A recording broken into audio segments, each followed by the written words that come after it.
ఏ దానం చేస్తే ఏం ఫలమో తెలుసుకుందాం.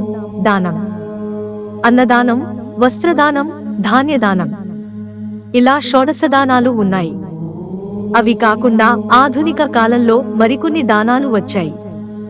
మనిషి పుట్టినప్పటి నుంచి పోయిన తర్వాతి వరకు రకరకాల దానాలు ఇస్తుంటారు. శుభ అశుభ కార్యాలలో కూడా దానం పాత్ర కీలకం. వివాహ కాలంలో కూడా దానాలు చేస్తారు. ఇక పోయినప్పుడు సంగతి చెప్పనక్కర్లేదు. అలాగే యాగాలు, హోమాలు చేసినప్పుడు సైతం గోదానం, హిరణ్య దానం, వస్త్రదానం వంటివి అనేకం చేస్తారు. అయితే ఏ దానాలు చేస్తే ఏం ఫలితం వస్తుందో దాన చింతామణి గ్రంథములో పేర్కొన్న విషయాలు తెలుసుకుందాం. శాస్త్రం ప్రకారం ప్రతి మనిషి తన శక్తి మేరకు దానం చేయవలసినదే.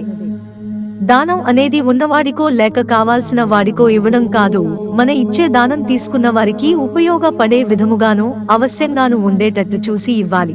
వేర్వేరు వస్తువుల దానములు, దాని ఫలితములు: వస్త్రదానం ఆయుష్ వృద్ధి, మీ దానం బ్రహ్మలోక ప్రాప్తి, తేన పుత్ర భాగ్యం కాంస్య పాత్రములో ఇవ్వాలి. గోదానము ఋషి, దేవ, పితృప్రీతి. ఉసిరిక దానం జ్ఞాన ప్రాప్తి. కోవెలలో దీపదానం చక్రవర్తి పదవి అంటే జీవితంలో అత్యున్నత పదవి ప్రాప్తం. దీపదానం పార్వలోపం తీరును. గింజల దానం దీర్ఘ ఆయుష్ శాంతి. బియ్యం అన్ని రకములైన పాప నివృత్తి. తాంబూలం స్వర్గ ప్రాప్తి. కమ్మలి దానం వాయురోగ నివృత్తి. పత్తి కుష్ఠం తీరును. ఉపవీతం జంధ్యం బ్రాహ్మణ జన్మ లభిస్తుంది. పుష్పం తులసి స్వర్గ ప్రాప్తి. నెయ్యి దానం రోగ నివృత్తి. ఇవే కాకుండా ఆధునిక కాలంలో విద్యాదానం, రక్తదానం, అవయవ దానాలు కూడా చేరాయి.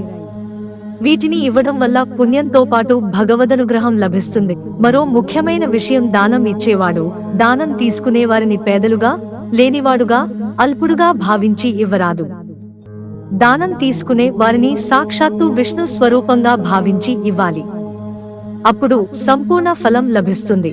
మిత్రులారా, ఛానల్ సబ్స్క్రైబ్ చేసుకోవడం మర్చిపోకండి. ధన్యవాదాలు.